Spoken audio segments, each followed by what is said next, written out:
সুম্মা ইসতাকামু, এরপর এই কথার উপরে অবিচল থাকে, যে ইস্তেকামা আমাদের রব আল্লাহ, এটা বলার পরে আল্লাহ পাকের বিধানের উপরে অবিচল থাকে। সুম্মা ইসতাকামু, তাদের কি হবে? তাতানাজ্জালু আলাইহিমুল মালায়েকা, তাদের উপরে আল্লাহর রহমতের ফেরেশতারা নেমে আসবেন ইনশাআল্লাহ।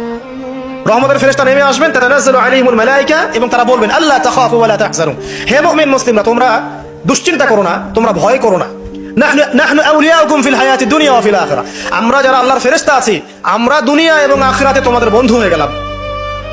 ওয়া লাকুম ফিহা মা তাশতাহি আনফুসুকুম, সেই জান্নাতে তোমাদের জন্য আল্লাহ পাক রেখেছেন যা তোমাদের মন চাবে। ওয়া লাহুম ফিহা মা তাদউন, এবং তোমরা যা আহ্বান করবে সবকিছুই পাবা তোমরা। নুজুলাম মিন গফুরির রহিম, এটা আল্লাহ পাকের পক্ষ থেকে একটা মেহমানদারি হবে ইনশাআল্লাহ। তাহলে ইস্তেকামার ফজিলত পেয়ে গেলাম। যদি আমরা ইস্তেকামা বজায় রাখতে পারি, আল্লাহর দ্বীনের উপর অটল থাকতে পারি, তাহলে আল্লাহর রহমতের ফেরেশতারা আমাদের সাথে চলাফেরা করবে ইনশাআল্লাহ। দুনিয়াতেও তারা আমাদের সাথী হবে, মৃত্যুর পর পরকালেও সাথী হবে ইনশাআল্লাহ। আল্লাহ পাক আমাদেরকে জান্নাত দিবেন, যে জান্নাতে আপনি যা ইচ্ছা তাই পাবেন ইনশাআল্লাহ আযজা ওয়া জাল। তো এটা তো বললাম, কাজটা তো কঠিন। কি কি কাজ করলে আপনি ইস্তেকামা পাবেন? এক নাম্বার, পয়েন্ট নাম্বার 1, সেটা হলো কায়মন বাক্যে আল্লাহ পাকের কাছে দোয়া করে, ভিক্ষা চেয়ে, দৃঢ়তা চেয়ে নিতে হবে।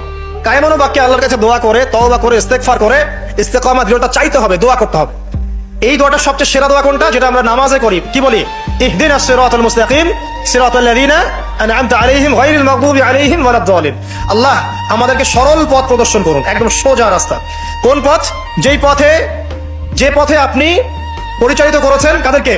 আনআমতা আলাইহিম, যাদের প্রতি আপনি অনুগ্রহ বর্ষণ করেছেন, মানে নবীগণ, সিদ্দিকগণ, শহীদগণ, তাদের পথ হচ্ছে সিরাতুল মুস্তাকিমের পথ। গায়রিল মাগদুবি আলাইহিম ওয়ালাদ দালিন, তাদের পথে নয় যারা গজবপ্রাপ্ত এবং পথভ্রষ্ট, তাদের পথে আমাদেরকে চালাবেন না হে আল্লাহ, যারা গজবপ্রাপ্ত এবং পথভ্রষ্ট। তো প্রথমে ইস্তেকামা চাইতে হবে। এভাবে প্রত্যেক ফরজ নামাজে, নফল নামাজে, সুন্নত নামাজে আমরা আল্লাহর কাছে এই সোজা পথ চাবো এবং তার উপরে সুদৃঢ়তা আল্লাহর কাছে চেয়ে নিব ইনশাআল্লাহ। আরেকটা দোয়া করবো ইনশাআল্লাহ সিজদায় গিয়ে, সেটা হচ্ছে নবী সাল্লাল্লাহু আলাইহি ওয়াসাল্লাম প্রায় এই দোয়াটা করতেন। কোন দোয়া? তিনি বলতেন ইয়া মুকাল্লিবাল কুলুব সাব্বিত কলবি আলা দীনিক। কি বলতেন?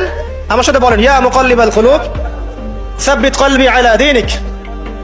আরেকটা দোয়া করতেন নবী সাল্লাল্লাহু আলাইহি ওয়াসাল্লাম, ইয়া মুসাররিফাল কুলুব সাররিফ কুলুবানা আলা তাআতিক, অর্থাৎ হে হৃদয় সমূহের পরিবর্তন করে, আবর্তনকারী, আমার কলবটাকে তুমি তোমার দ্বীনের উপর প্রতিষ্ঠিত রাখো। এই দোয়াটা বেশি বেশি করলে ইনশাআল্লাহ আল্লাহর পথে ইস্তেকামা পাওয়া যাবে ইনশাআল্লাহ। আল্লাহ পাক আমাদেরকে তৌফিক দান করে আমিন। এর পাশাপাশি আমরা করব তওবা এবং ইস্তেগফার। আমরা আল্লাহকে বলবো আস্তাগফিরুল্লাহ, বলেন আল্লাযী লা ইলাহা ইল্লা হুয়াল হাইয়ুল কাইয়্যুম ওয়া আতুবু ইলাইহি। তওবা করবো এভাবে মন থেকে যে হে আল্লাহ, আমি সারা জীবনে তোমার যে বিরুদ্ধাচরণ করেছি বা তোমার যে বিধিবিধানের আমি পরোয়া করিনি বা ফরজ ওয়াজিব আদায় করি নাই, আমি এখন থেকে তওবা করছি যে আমি সমস্ত পাপ থেকে তোমার দিকে মুখ ফেরালাম ইনশাআল্লাহ। এবং আগামী যতদিন আমি বেঁচে থাকবো ইনশাআল্লাহ, আল্লাহ তোমার এই বিধিবিধানের বাইরে আমি যাবো না ইনশাআল্লাহ। এবং আমি নিজে অনুশোচনায় ভুগবো যে কেন আমি এতদিন তোমার পথ থেকে দূরে ছিলাম।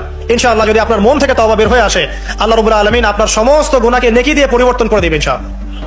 আল্লাহ পাক এই তওবার মধ্য দিয়ে, দোয়ার মধ্য দিয়ে বান্দাকে ইস্তেকামা দান করেন, সুদৃঢ়তা দান করেন। এটা হচ্ছে 1 নাম্বার পয়েন্ট। 2 নাম্বার পয়েন্টে আসেন। 2 নাম্বারটা হচ্ছে আপনার কলব। এই যে দেহটা দেখছেন, এটা একটা রক্তের মাংসের দেহ। এই দেহটা কিন্তু অমর না। এটা কি অমর? না। আপনার ভিতরে একটা কলব বা আত্মা বলে ব্যাপার আছে না? আছে। এই কলবটার ব্যাপারে নবী সাল্লাল্লাহু আলাইহি ওয়াসাল্লাম বলেছেন, যখন আদম সন্তান কোনো গুনাহ করে তখন তার কলবের মধ্যে একটা দাগ পড়ে। কি পড়ে? দাগ পড়ে। আরেকটা যখন পাপ করে তখন আবার দাগ পড়ে, আরো একটা পাপ করে আবার দাগ পড়ে। এইভাবে যখন আপনি গুনাহ করতেই থাকবেন, তখন পুরো অন্তরটা কি হবে? কলুষিত হয়ে দুর্গন্ধযুক্ত হয়ে যাবে। তো যখন আপনার কলব দুর্গন্ধযুক্ত হয়ে যাবে, তখন সেখানে আপনার হিংসা, আপনার অহংকার, হ্যাঁ, আপনার গীবত, আপনার আল্লাহ দ্রোহিতা, এই যে খারাপ রিপুগুলো আছে সবগুলো এই কলবে বাসা বাঁধবে। কখন বাসা বাঁধবে? যখন আপনার কলবটা কলুষিত হয়ে যাবে। আর কলুষিত হচ্ছে কেন? পাপের কারণে। কিসের কারণে? পাপের কারণে। এখন কলবটাকে আগে পরিচ্ছন্ন করতে হবে। আপনার কলবটাকে পরিচ্ছন্ন করলে পরে ইনশাআল্লাহ তাআলা আপনি দেখবেন যে আপনার অন্তরের মধ্যে আল্লাহর পক্ষ থেকে নূর আসছে এবং ইস্তেকামা, সুদৃঢ়তা আপনি পাচ্ছেন ইনশাআল্লাহ। এখন আমি আপনাদেরকে বলে দেই কয়েকটা কাজ, যে কাজগুলোর মধ্য দিয়ে আপনি আপনার কলবটাকে আল্লাহর রাস্তায় অবিচল রাখতে পারবেন ইনশাআল্লাহ তাআলা। 1 নাম্বার, বেশি থেকে বেশি ইস্তেগফার করা, যেটা আমি একবার বলে দিলাম। 2 নাম্বার, আল্লাহর জিকিরকে বাড়িয়ে দেওয়া। আল্লাহর জিকির বাড়িয়ে দেওয়া বলতে চলতে ফিরতে আপনি আস্তাগফিরুল্লাহ পড়বেন, সুবহানাল্লাহ পড়বেন, আলহামদুলিল্লাহ পড়বেন, ওয়ালা ইলাহা ইল্লাল্লাহ আল্লাহু আকবার পড়বেন, লা হাওলা ওয়ালা কুওয়াতা ইল্লা বিল্লাহ পড়বেন, দরুদ শরীফ পড়বেন। ঠিক আছে? এই যে জিকির আজগার গুলো সকাল সন্ধ্যার, এগুলো করতে থাকলে আপনার কলবটা ইনশাআল্লাহ তাআলা পরিষ্কার হবে। আল্লাহ পাক কলব পরিষ্কার করার তৌফিক দান করুন, আমিন। এরপরে কি? এরপরে হচ্ছে বেশি বেশি কোরআন তেলাওয়াত। কোরআন তেলাওয়াত যদি বাড়িয়ে দেন, দেখবেন আপনার কলবের মধ্যে যত ময়লা এটা আস্তে আস্তে ঝরে পড়বে ইনশাআল্লাহ। সবাই কোরআন তেলাওয়াত করতে পারি তো ইনশাআল্লাহ? আল্লাহ পাক সবাইকে বিশুদ্ধ করে কোরআন তেলাওয়াত করার তৌফিক দান করুন এবং প্রত্যেকদিন কমপক্ষে 1 পারা করে পড়ার চেষ্টা করেন। আল্লাহ পাক তৌফিক ইনায়াত করুন, আমিন। কোরআন তেলাওয়াত করেন, আপনার কলবের ময়লা ইনশাআল্লাহ চলে যাবে। আল্লাহ পাক তৌফিক ইনায়াত করুন। আর কয়েকটা কাজ কি? মৃত্যুর কথা বেশি বেশি স্মরণ করা, মৃত্যুর কথা বেশি বেশি স্মরণ করা, পরকালের ফিকির করা, আল্লাহর সামনে দাঁড়াতে হবে এই জবাবদিহিতার চেতনা ভিতরে থাকা। বেশি বেশি কবর জিয়ারত করেন, মৃত্যুর কথা ফিকির করেন, পরকালীন চিন্তা করেন। আপনার কলমের মধ্যে যে নোংরা কলুষতাগুলো আছে ইনশাআল্লাহ তাআলা এগুলো দূরীভূত হয়ে যাবে ইনশাআল্লাহ। আল্লাহ পাক তৌফিক দান করুন। যখন কলবটা পরিষ্কার হবে তখন আপনি কি করবেন? ইস্তেকামা পাবেন, আল্লাহ পাকের রাস্তায় দৃঢ়তা পাবেন ইনশাআল্লাহ। আল্লাহ রাব্বুল আলামিন আমাদেরকে দুটো বিষয় বোঝার তৌফিক দান করুন। এক নম্বর কি বলেছি?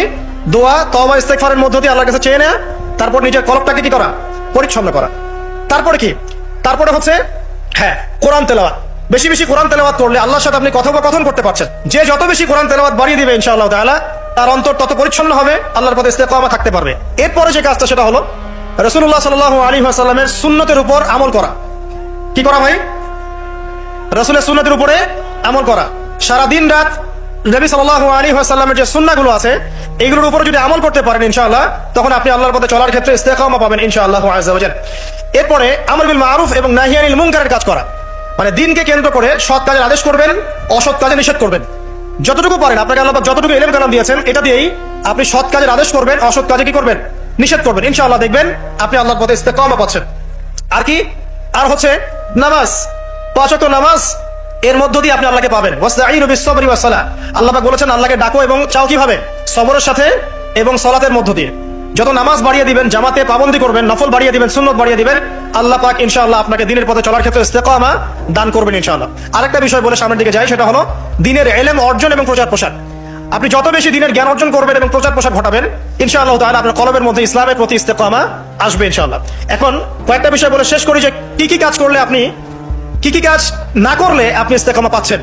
তার মধ্যে প্রথমটা হচ্ছে শিরক না করা। যদি আপনি শিরক করেন ইস্তেকামা পাবেন না। যদি আপনার আমলনামায় শিরকের পাপ থাকে আপনি ইস্তেকামা অর্জন করতে পারবেন না।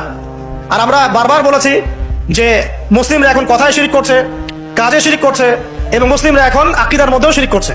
কথায়, কাজ এবং আকীদার শিরকের এই ক্লাসিফিকেশনগুলো জানতে হলে কিতাবুত তাওহীদ নামে একটা বই আছে, এই বইটা পড়লে ইনশাআল্লাহ জানতে পারবেন। আল্লাহ পাক তৌফিক এনায়েত করুন, আমিন। শিরক করা যাবে না, ইস্তেকামা পেতে হলে শিরক করা যাবে না। তারপরে কি করা যাবে না? বেদাত। নবী সাল্লাল্লাহু আলাইহি ওয়াসাল্লামের সুন্নতের মধ্যে কোনো প্রকার বেদাতের সংযোজন ঢুকানো যাবে না। যদি বেদাতি আমল করতে থাকেন আপনি আল্লাহর পথে ইস্তেকামা পাবেন না। 2, 3 হচ্ছে হারাম রিজিক। যদি আপনি হারাম রিজিকে অভ্যস্ত থাকেন বা লিপ্ত থাকেন